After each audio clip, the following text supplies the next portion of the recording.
Magandang umaga at live mula dito sa Pag-asa Weather Forecasting Center. Narito na ang lagay ng ating panahon ngayong araw nga ng Martes, June 17, 2025.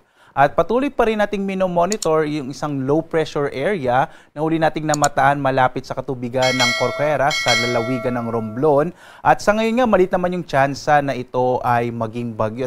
Pero makikita natin, may makaulapan pa rin ito na magdadala ng maulap na kalangitan, na may mga maihinang mga pag-ulan, na may kasamang pagkinat pagkulog sa malaking bahagi ng Mimaropa, Calabarzon, gayon din sa Bicol Region, ilang bahagi ng Central Luzon.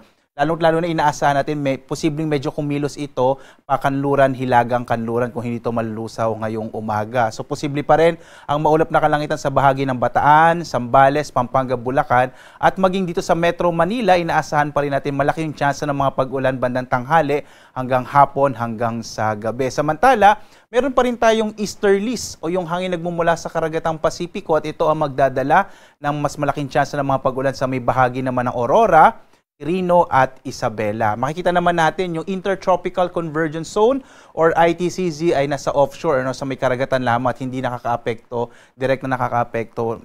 Nitong mga nakarang araw, nagdala ito ng mga pag-ulan sa Mindanao, pero ngayon, ang malaking bahagi ng Visayas at Mindanao ay makararanas naman ng mga isolated o pulupulong mga pag-ulan, pagkulog dulot ng mga localized thunderstorms. Easterlies yung nakakaapekto, partikular na sa may silangang bahagi ng ating bansa. At makikita po natin dito sa ating satellite images yung ating low pressure area, kulay green yung ating marka po dito. Ang ibig sabihin ng green ay unlikely or maliit yung tsansa or inaasahan natin na ito ay posibleng malusaw. Kapag may minomonitor tayong low pressure area, nagbibigay po tayo ng update every 6 hours at ina-upload natin to sa ating Facebook account. At makikita po ninyo itong ating legend, either green, yellow, orange, or red.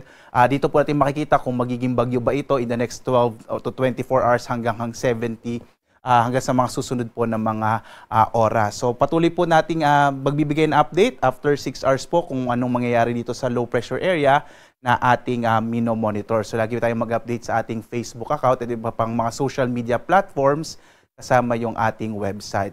At dito nga, sa may bahagi ng Luzon, inaasahan natin ang maulap na kalangitan na may mga kalat-kalat na mga pag-ulan, pagkidlat, pagkulog, partikular na nga sa may bahagi ng Mimaropa, kasama yung Calabarzon, Bicol Region, gayon din sa Metro Manila at sa nalalabing bahagi po or ilang bahagi ng Central Luzon, lalong-lalo na sa Bataan, Zambales, Pampanga at Bulacan. Ito ay dulot nga ng low pressure area na sa nakikita natin ngayon ay malit pa rin chance ang maging bagyo. May easterlies din na siyang nakakaapekto sa may bahagi naman ng Isabela, Quirino at Aurora. Ito magdadala ng maulap na kalangitan sa may silangang bahagi ng Luzon. Ay ibang bahagi ng Luzon, kasama na dyan yung Cordillera, Ilocos Region at nalabing bahagi ng Cagayan Valley, ay makararanas ng mas maliwalas sa panahon, pero posible pa rin yung mga isolated o pulupulong pag-ulan, pagkidlat, pagkulog. So medyo mainit at tanghali pa rin ang mararanasan sa may Northern Luzon. Agwat nga na temperatura sa Lawag, 25 to 33 degrees Celsius. Sa Tuguegarao hanggang 27 degrees Celsius. Sa Baguio naman, 18 to 25 degrees Celsius. Sa Metro Manila, 26 to 33 degrees Celsius. Sa Tagaytay, 25 to 31 degrees Celsius. Habang sa Legazpi, sa bahagi ng Bicol, 25 to 31 degrees Celsius. Dito naman sa Palawan, inaasahan din natin ang maulap na kalangitan na may mga pag-ulan, partikular na sa may northern part ng Palawan dahil nga kumikilos pa hilaga at hilagang kanluran yung low pressure area.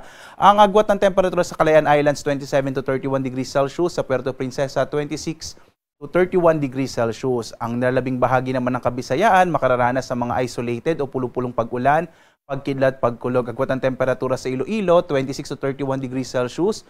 Din naman sa Cebu, sa 25 to 32 degrees Celsius. Sa Tacloban hanggang 31 degrees Celsius. At dahil hindi naman masyadong nakakaapekto ang ITCZ, inaasahan natin ang mas maliwalas sa panahon dito sa may bahagi ng Mindanao. Pero posible pa rin yung mga thunderstorms, lalo na sa hapon hanggang sa gabi, dulot ng mga localized thunderstorms. Agwat ang temperatura sa Zamboanga, 25 to 34 degrees Celsius, sa Cagayan de Oro hanggang 31 degrees Celsius, habang sa Davao, 25 to 32 degrees Celsius. Sa lagay naman ng ating karagatan, wala naman po tayong nakataas na gale warning, kaya makikita natin banayad hanggang sa katamtaman na magiging pag-alon ng ating karagatan, ligtas sa pumalawat yung mga sakyang pandagat, at malilit na mga bangka sa mga baybay ng ating bansa. Iba yung pag-iingat kapag meron pong mga thunderstorms na kung minsan nagpapalakas ng alon ng karagatan. Samantala naman, ang araw natin sikat, ganap na 5:27 AM mamayang umaga at ito ay lulubog 6:27 ng gabi.